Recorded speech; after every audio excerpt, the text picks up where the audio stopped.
My grandkids tried to take everything, so I walked into court and took it all back. They went pale. The last thing I ever thought I'd hear from my own grandson was, "She's too old to fight us. Let her sign it over." But he said it, smirking, right across my kitchen table.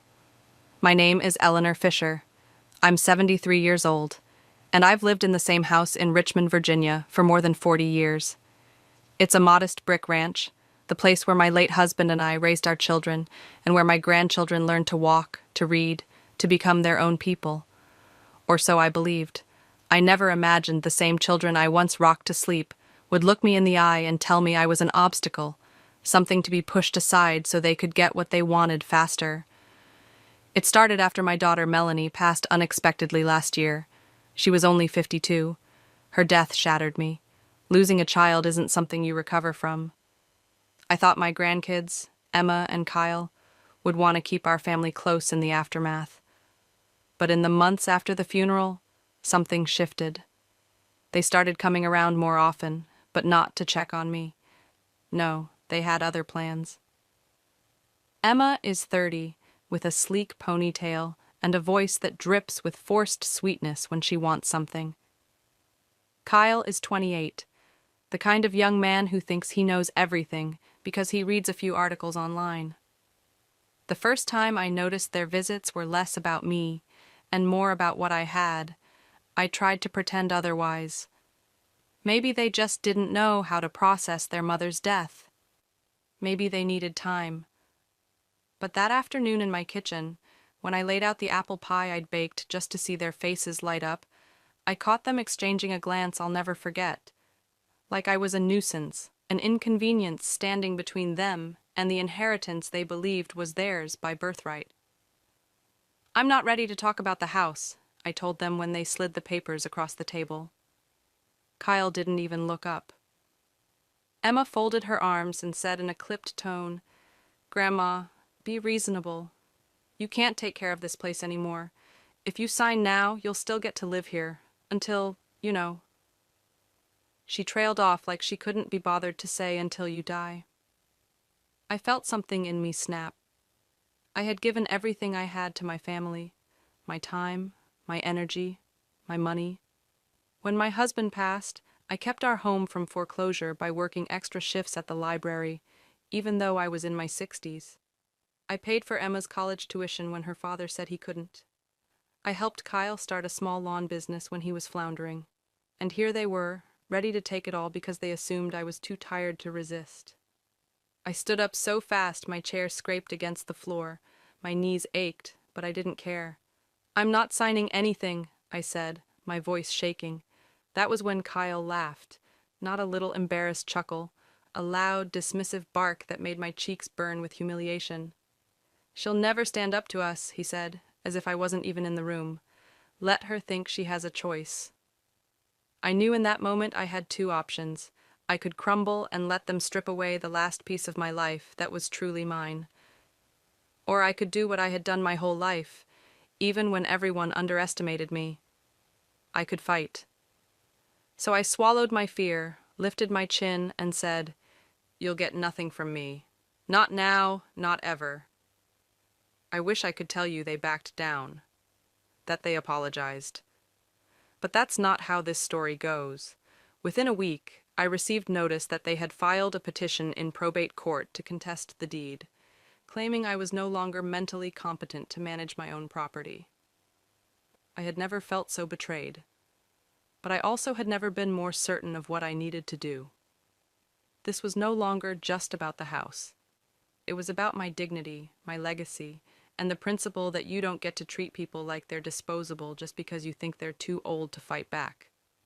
I was about to show them exactly what 73 years of quiet strength could do. The envelope was thin, but when I held it in my hands, it felt heavier than any burden I'd carried in my life. Official court documents. My own grandchildren, the children of my only daughter, were trying to have me declared incompetent so they could seize control of everything I owned. I sat at my kitchen table for nearly an hour, the papers unopened beside my cold cup of tea. Every time I reached for them, my hands trembled. You see, I was never the kind of woman who liked conflict. When my husband Robert was alive, he handled all the big decisions. After he passed, I learned how to keep the house going, how to pay the bills and manage the insurance, but I never imagined I'd be standing alone against my own family. Finally, I took a breath, opened the envelope, and read every word. They were alleging that I was no longer of sound mind, that grief and age had left me unable to make reasonable financial decisions. They even included statements from two of their friends, claiming they'd seen me confused and struggling to remember basic information. I wanted to scream. Of course I was grieving. I had buried my daughter less than a year ago. Yes, I had days when my memory felt soft around the edges. But I wasn't incompetent, and I certainly wasn't ready to be stripped of my rights like a child. That night, I couldn't sleep. I kept thinking about the times I'd read them bedtime stories, how Emma used to call me her safe place, how Kyle once cried when he scraped his knee, and only I could soothe him. I thought about calling them, begging them to reconsider. Maybe if I just explained how much this was hurting me. Maybe if I reminded them who I was to them. But something in me had hardened. When dawn came, I knew exactly what I had to do. I pulled out the old shoebox from the hall closet where I kept our important papers, the deed to the house, the will Robert and I had signed, my medical records, and the letters my doctor had written last spring, affirming I was still fully capable of managing my affairs. I laid them all out on the table, one by one, like ammunition. Then I called an attorney. Her name was Natalie Perez. She was in her 40s, sharp as a tack, and came highly recommended by one of the women at my church. When I explained everything, my voice breaking as I recounted Kyle's laughter and Emma's cold eyes, she didn't try to placate me or suggest I back down. "Mrs. Fisher," she said firmly, "they are counting on you to be too intimidated to fight this. But you have more rights than you think, and more evidence than they realize. If you want to challenge this, I will stand with you." Something inside me steadied. I wasn't alone anymore. Over the next 2 weeks, Natalie and I built a case. She gathered sworn statements from my neighbors, my doctor, and my pastor, people who knew me and could speak to my mental clarity. She combed through my bank records and utility bills to show I had been managing everything without incident. She even had me undergo an independent medical evaluation to prove I was perfectly capable. Still, each time I thought of facing Emma and Kyle in court, my stomach twisted. Would they look me in the eye? Would they feel even an ounce of shame? The night before the first hearing, I walked through each room of my house, running my hands over the photos on the walls, pictures of Robert holding our babies, Melanie in her graduation gown, even Emma and Kyle as toddlers grinning with cake on their cheeks. I stood there in the living room clutching a frame to my chest and whispered, "Robert, if you can hear me, give me the strength to see this through." The next morning, I dressed carefully, a navy suit I hadn't worn since Robert's funeral, and pinned my mother's old brooch at my collar. When I stepped out my front door, I wasn't just Eleanor Fisher, the old woman my grandchildren thought they could steamroll. I was a woman who had survived loss, who had held a family together for decades, who was about to walk into court and fight for every single thing she'd earned. And I was ready. The courthouse in Richmond was a place I had only visited once before, years ago, when Robert and I had filed some paperwork about our wills. Back then, it had felt like just another formality, a way to tidy up the edges of a life we built together. But walking through those double-glass doors that morning, I felt like a defendant in a crime I hadn't committed. Every eye seemed to linger on me a beat too long, as though they could sense the family drama trailing in behind me. Natalie met me at the security line. She was calm, her navy pantsuit crisp, her folder thick with evidence. She squeezed my hand once before leading me into the courtroom itself. It was smaller than I expected, just 2 rows of benches on either side, the judge's bench rising modestly at the front. But when I saw Emma and Kyle already seated at the petitioner's table, all the air seemed to leave my body. They looked so polished. Emma in a tailored gray dress, Kyle in a dark suit and tie I'd never seen him wear. They didn't look at me, didn't nod, didn't acknowledge me at all. It was as if I'd already disappeared from their lives. I sat down beside Natalie, trying to keep my face neutral. Inside, I was trembling. The judge, a woman named Judge Holloway, entered. She looked to be in her late 50s, with silver hair pulled into a neat twist. Her expression was unreadable as she scanned the documents before her. The bailiff called the case, "In the matter of the competency of Eleanor May Fisher." Hearing my full name announced like that, like I was some fragile relic, sparked something hot and defiant inside me. Natalie rose to introduce herself, and the proceedings began. First, their attorney laid out their claims, that I was mentally unfit, that I had been making erratic decisions, that my confusion endangered the security of the property. I could hardly believe the words as he spoke them, so smooth, so certain. He presented the statements from Emma's friend and Kyle's former co-worker, people I barely knew. They testified I had trouble recalling dates and seemed disoriented during brief interactions. I felt my pulse pounding in my ears. Then it was Natalie's turn. She stood tall, her voice clear as a bell. "Your Honor, these are opinions, not facts. We will show not only that Mrs. Fisher is competent, but that she has been the target of undue influence and manipulation." When Natalie called my doctor as the first witness, I could have wept with relief. He testified to my good health, my clear cognition, and my steady routines. Next came my neighbor, Mrs. Callahan, who told the court she'd seen me mowing my own lawn, handling my mail, and balancing my checkbook without issue. Each voice in my defense steadied me, layer by layer. But the hardest moment came when the judge addressed me directly. "Mrs. Fisher," she said gently, "do you understand why you're here today?" I swallowed, wishing my throat wasn't so tight. "Yes, Your Honor.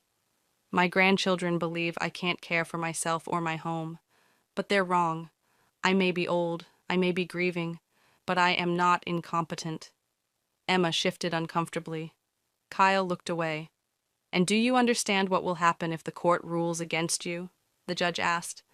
My voice didn't shake this time. "They will control everything I have, my house, my finances, my decisions. I will be a guest in my own life." A hush fell over the courtroom. When the lunch recess was called, I stepped into the hallway, feeling like I'd run a marathon. Natalie and I sat together on a wooden bench. "You're doing beautifully," she said. "No matter how this ends, you've already shown them you won't be bullied." For a moment I closed my eyes. I thought about Robert's hand on mine, the way he used to tell me I was stronger than I believed. He would be proud of me today. But deep down, I knew this wasn't over. There were still hours left to argue, more statements, more cross-examinations, and if they thought I would crumble before it was done, they had learned nothing at all. When we returned to the courtroom after lunch, I felt strangely calm. Maybe it was exhaustion, or maybe it was the realization that there was nothing left to hide, nothing left to lose. I had already been humiliated and underestimated by the very people I loved most. Whatever happened next, they could not take my dignity from me without my permission. Natalie opened her folder and began presenting evidence that contradicted everything Emma and Kyle had claimed. First, she showed the court my bank statements, meticulously balanced, every bill paid on time. She presented the notarized letter from my doctor confirming I had no diagnosis of dementia or any other cognitive impairment. Then she produced receipts, proving I had personally handled the renewal of my homeowner's insurance, the property taxes, and the maintenance contracts for the house. I watched as Emma's expression grew tight, her eyes darting from the paperwork to the judge. But Natalie wasn't finished. "Your Honor," she said, her voice firm but polite, "I'd also like to submit these text messages into evidence." She handed the bailiff a packet of printed pages, which he brought up to Judge Holloway. I hadn't seen them before. Natalie glanced at me, her eyebrows lifting as if to say, "Trust me." The judge read silently for what felt like hours. Then she looked up. "Ms. Perez, can you summarize what these messages contain?" "Yes, Your Honor," Natalie replied. "These are text exchanges between the petitioners, Emma and Kyle Fisher. In them, they discuss encouraging Mrs. Fisher to just sign everything over before she gets too suspicious." They also mention using the grief angle to pressure her into a guardianship arrangement. The air left the room. Emma's mouth fell open. Kyle went pale. For a moment, no one spoke. Then the judge turned to them. Ms. Fisher? Mr. Fisher? Would you care to respond to these communications? Emma swallowed visibly. Those were private messages. We were frustrated. It doesn't mean... Doesn't mean what? Judge Holloway interrupted, her voice suddenly sharp. That you were deliberately plotting to take advantage of your grandmother's grief? Kyle cleared his throat, but said nothing. I felt no triumph in that moment, only sorrow. This was my family, the children of my daughter, who I'd loved more than life. Seeing them exposed like that, their schemes laid bare for strangers to dissect, was a kind of heartbreak I hadn't known was possible. Natalie touched my elbow lightly. Stay strong, she murmured. The judge called for a brief recess so she could review everything. I walked slowly to the hallway and sat on the same bench where I'd waited that morning. My legs felt numb. My heart ached. I thought of Melanie, how ashamed she would have been to see her children behaving like this, how furious she would have been that they used her death as leverage. I closed my eyes and tried to remember something good. One Christmas, when Emma was 6 and Kyle 4, they had made me a necklace from macaroni and string. They'd wrapped it in tissue paper and waited all morning for me to open it. Do you like it, Grandma? Emma had asked, her eyes so wide and hopeful. I love it, I told her. And I had. How did we end up here? When the bailiff called us back in, I felt something inside me settle. Whatever happened next, I had faced the truth without flinching. I had fought with everything I had left. The judge looked at each of us in turn as she spoke. I have reviewed all evidence and testimony, she began. It is clear to me that Mrs. Fisher is competent and capable of managing her affairs. My breath caught. Furthermore, she continued, the petition appears to have been filed in bad faith, with the intent to exert undue influence over Mrs. Fisher's property. Emma let out a small, strangled gasp. Kyle's hands were clenched tight in his lap. The judge set the papers aside. I am dismissing this petition in full. Mrs. Fisher retains all rights and control over her estate. Additionally, I will be referring this matter to the Commonwealth Attorney's Office for further review, should there be evidence of attempted exploitation. The courtroom was silent. I closed my eyes, feeling a single tear slip down my cheek. Not because I had won, but because I was finally free of the fear that had been crushing me since the day they slid that paper across my kitchen table. Natalie leaned over and whispered, You did it. I nodded, unable to speak. Yes, I had done it. When the hearing ended, I stood slowly, feeling every one of my 73 years. My knees ached, my back throbbed, but I held my head high. Emma and Kyle remained seated, neither looking at me. I wished I could say I felt anger, but the truth was, all I felt was a deep, marrow-deep sadness. This was the price of standing up for myself, the final unraveling of the family I'd loved with my whole heart. Natalie gathered her files and touched my arm. If you're ready, I'll walk you out. We stepped into the bright Virginia sun. The day was warm and golden, and it struck me as painfully ironic. Such a beautiful afternoon, and yet I felt like something had died inside me. On the courthouse steps, Natalie turned to me. You understand, Mrs. Fisher, that the judge's dismissal doesn't erase the damage they tried to do. The referral to the Commonwealth Attorney means they could be investigated further. I nodded. I understand, but I'm not interested in revenge. Even so, she said carefully, it's possible you'll be contacted for additional statements. I'll be with you every step of the way if that happens. Thank you, I said, and I meant it. She offered to drive me home, but I refused. I needed the quiet of my own company. I needed to feel my hands on the steering wheel, to remind myself I was still in control of my life. When I pulled into my driveway, I sat in the car for a long time, watching the sun slant across the porch. My house, my sanctuary, looked just the same as it always had. But it felt different now, like it had been defended, reclaimed. Inside, I made myself a cup of tea and sat by the window. I thought about everything that had brought me to this day. The years of sacrifice, the birthdays and holidays and ordinary Tuesdays I had given to Emma and Kyle without a second thought. I thought about the woman I had been, quiet, accommodating, afraid to be seen as difficult. And then I thought about the woman who had walked into that courtroom. For the first time in my life, I realized they were not the same person. The phone rang just before dinner time. I didn't recognize the number, but something told me I already knew who it was. I let it go to voicemail. An hour later, the same number called again, then a third time. Finally, I pressed the button and held the phone to my ear. "Grandma?" It was Emma's voice, thin and unsteady. We didn't mean for it to go this far. We thought you'd just sign the papers."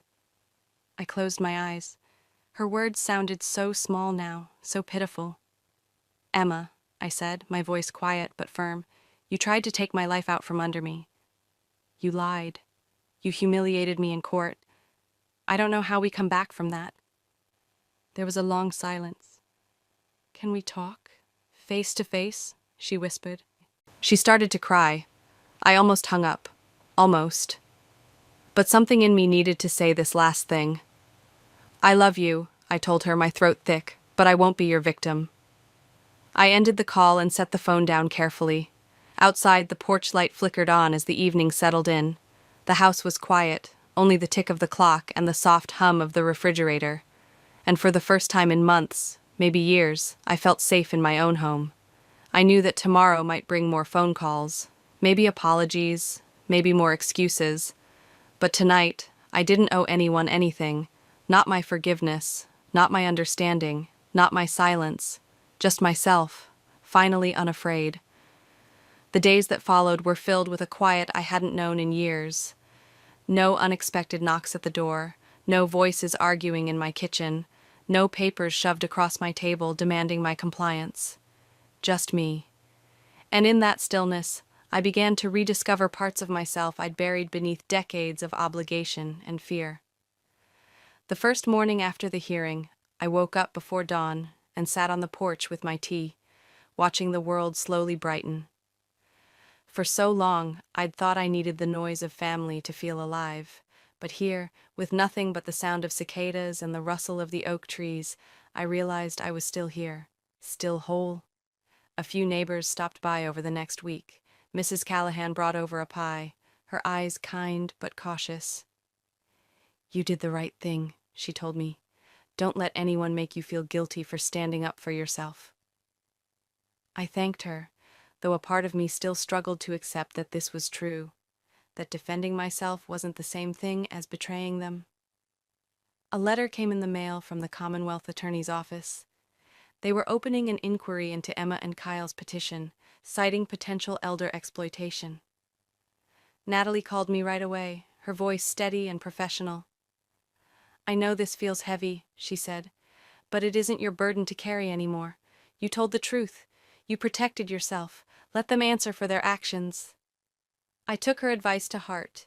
Instead of dwelling on the possible investigation, I turned my attention back to my home. I hired a handyman to fix the sagging front steps Robert had always meant to repair. I had the shutters painted blue, the color I'd always loved but never chosen because someone else didn't care for it. I pulled old quilts from the cedar chest and draped them over the backs of chairs, rearranged the living room, bought fresh flowers every Sunday, just because I could. Little by little, the house began to feel like mine again. Not just a museum to all I'd lost, but a place alive with my choices. My joy. I knew eventually I would have to face Emma and Kyle. We were family, no matter how frayed the bond had become. But I also knew that when that day came, I would meet them not as the meek grandmother they expected, but as a woman who had defended her life, her independence, and her right to be respected. One afternoon, about 2 weeks after the hearing, I got a letter from Emma. The envelope was thick, her handwriting careful. I carried it to the kitchen table and sat down, feeling my heart beat hard in my chest. It was an apology. She said she was ashamed, that she and Kyle had convinced themselves it was the only way to secure the future, that they'd told themselves I would never fight back because it would be easier for everyone. Her words were heavy with regret. She said she understood if I couldn't forgive her. I read the letter twice, then I folded it and set it aside. I wasn't ready to answer. Not yet. Maybe not ever. Because what they had done wasn't a simple mistake. It was a choice, and choices have consequences. But in that moment, something loosened inside me. I realized that whether or not I ever reconciled with them, I had already reclaimed the thing they tried hardest to take, my sense of worth. The phone didn't ring that evening. There were no knocks at the door. I went to bed with the windows open, the summer breeze carrying the scent of honeysuckle into my room. And as I lay there, listening to the gentle creak of the house settling around me, I knew that for the first time in a long, long while, I was finally free. In the weeks that followed, I began to understand that survival isn't always loud. Sometimes it's the quiet insistence that you matter, even when people you love try to convince you otherwise. I started doing little things for myself, things that had nothing to do with anyone else's expectations. I joined a book club at the library. The first meeting was awkward. I was the oldest woman there by a good 20 years, but before long, I was laughing along with the others, debating endings, and recommending old favorites.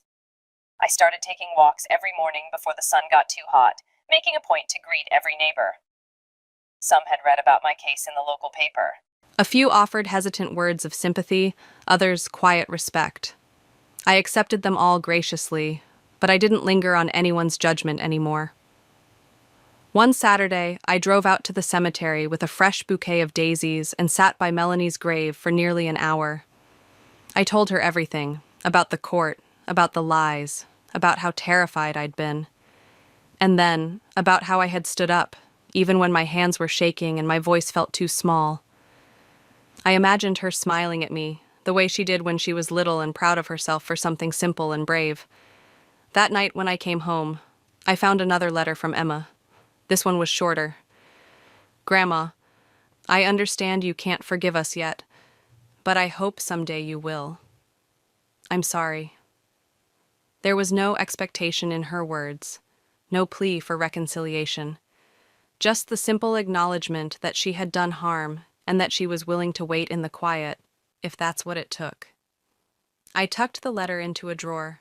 I still didn't know what to say, and that was okay. Healing doesn't happen on someone else's timeline. I spent the rest of the summer reclaiming small joys, baking bread in the afternoons, sorting old photographs, planting marigolds along the back fence. I called Natalie once more, not for legal help, but to thank her for showing me that standing up for yourself doesn't mean you have to stand alone. She told me she'd had other clients in my situation, but none who fought with such dignity. I hung up feeling lighter. I never thought I'd be the kind of person to end up in a courtroom battle with my own grandchildren. But life has a way of stripping away the illusions we cling to, of showing us what we're really made of when everything we counted on falls apart. One evening, as the first leaves began to turn gold on the oaks lining my street, I sat on my porch and watched the neighborhood settle into twilight. I thought about the woman I had been before all this, the grandmother who would have signed anything just to keep the peace, the woman who had believed that love always meant sacrifice, that silence was the price of harmony. And then I thought about the woman I was now. I was still kind, still generous, but I was no longer willing to disappear for anyone. When the neighbors walked by, they waved, and I waved back. Not the brittle, uncertain wave of someone trying to earn her place, but the steady, quiet greeting of someone who knew exactly where she belonged. Because in the end, that's what this fight had been about. Not money, not property. It was about the right to stand in my own life and say, "This is mine.